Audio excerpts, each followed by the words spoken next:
Bond here. 007, this is urgent.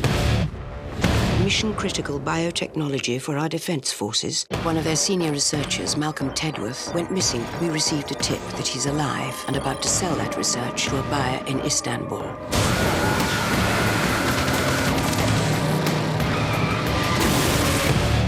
Nu tror I, at vi står i Øst-Berlin. Det gør vi faktisk også. Det gør vi faktisk ikke. Vi står faktisk i England, og det er for at kigge lidt på Bloodstone. Det er altså det nye James Bond-spil, der kommer ud. Julian, han ved meget, meget mere om det. Så Julian, you found a perfect location to tell us about Bloodstone. Yeah, isn't it just? It's got that certain Bondian feel to it, doesn't it? It does. What is the Bloodstone game all about? So the Bloodstone game it's the new game from Bizarre Creations. It's a third-person, cover-based Bond experience with all the beats you'd expect from a Bond, cinematic Bond experience. It's got the car chases, the boat chases, it's got the girls, it's got the narrative, the story, the glamour. So it's the quintessential cinematic Bond experience.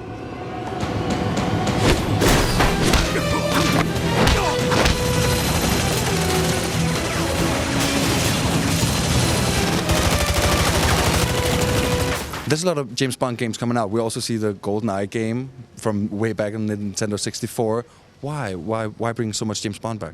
I mean, I think this is obviously the winter of Bond for Activision. This is the Bond experience of the year, and we've got a Bond experience for everyone. We've obviously got in Bloodstone an X360, PS3 and PC experience. But if you're after a Wii gaming experience, a different take on the Bond universe, you've got GoldenEye. They're very complementary games. In Bloodstone, you've got a third-person action adventure, as I said, cover-based tactical shooting, a more cinematic experience. With the car chases and the boat chases and the glamour.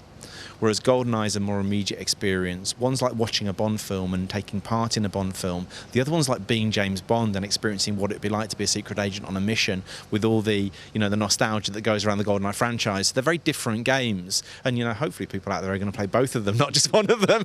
Will there be a multiplayer part in Bloodstone as well? Yeah, there is a multiplayer part in Bloodstone as well, up to 16 player online. So yeah, there's a big multiplayer component in Bloodstone. But the main focus is the single player part?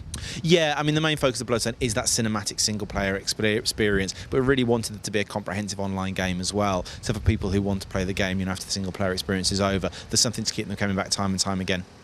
In a fist fight between you and Daniel Craig, who would win? Daniel Craig every day of the week, or particularly his stunt double Ben Cook would. So are there further plans for the whole game franchise, James Bond-wise? Yeah, I mean, of course there are further plans into 2011 and 2012, but at the moment we're just talking about Bloodstone and GoldenEye 007, so we think there's more than enough Bond for this year. Will we ever see a James Bond MMO game? That's a very good question. Not that I'm aware of, but, never say never. Cool. Is it true that behind this wall there's death and carnage left by James Bond? I think you're right, actually. I think he's right. Yeah. I think we better run. Okay, bye. Cool.